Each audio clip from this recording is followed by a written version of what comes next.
Have I found immense benefit from spending way more time barefoot in my life? Yeah, I'm a bit of an extremist with it. I go barefoot in airports. I walk around barefoot where I live all the time. I rarely spend time in shoes, despite being a big part of a shoe company here in Canada, which sells natural shoes. Because my theory is, the fundamental purpose of shoes is to protect our feet, right? Protect our shoes or clothing.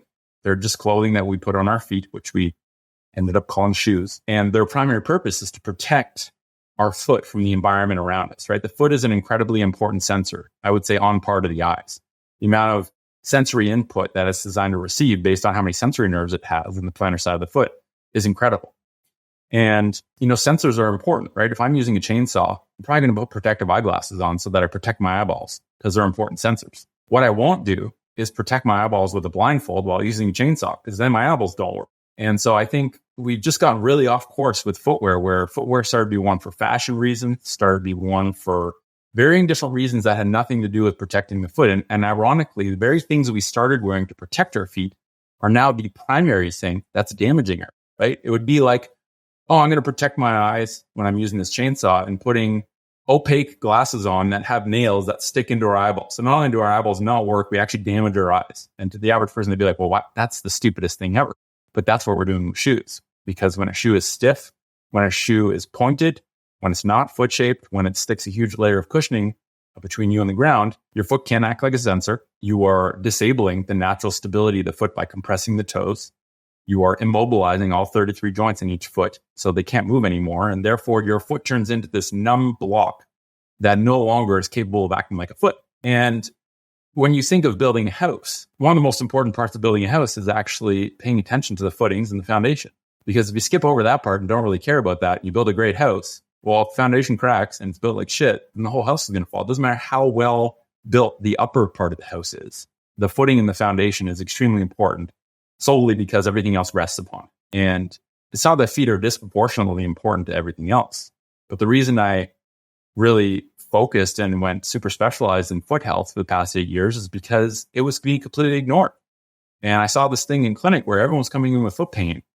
And when I actually understood from personal experience, because I had messed up feet from wearing rugby cleats that were soccer cleats, and my feet just got obliterated. And I didn't even know how to fix them as a physio with a 2-year master's degree in physical therapy. I was not prepared to even fix my own feet. And I was like, ooh, I feel like an imposter right now.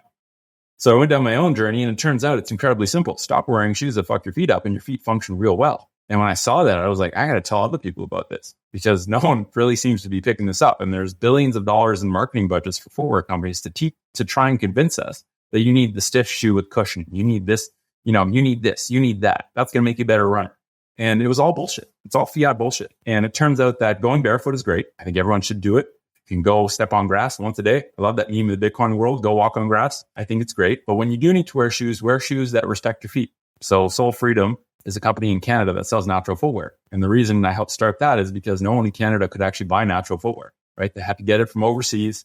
It's really hard to buy shoes without trying them on. And there's all these customs and duties from the state. That is like a vestige of old times where when Canada did make shoes, they don't make shoes anymore. So really the government just makes shoes 20% more expensive for Canadians by not removing this legacy tax that just hasn't been revisited in another fiat, nonsensical, stupid thing. So is it good to go barefoot? Yes.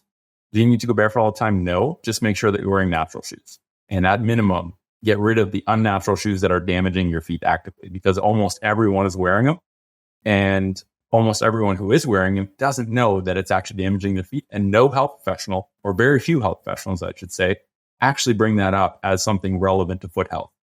And ironically, the foot specialists in the legacy world are podiatrists. They actually recommend unnatural shoes as good for your feet. Again, a weird derivative of warped fiat incentives where truth just isn't getting any spotlight because all the business incentives are based on literally treating symptoms. And so when you put people in shitty shoes, it's kind of like a forward insurance option to make sure that their feet break down so that your job is required in the future. Do I think that's what they're thinking? No. But the awareness just isn't there. And so respect your feet with good footwear and spend time barefoot. It's not rocket science.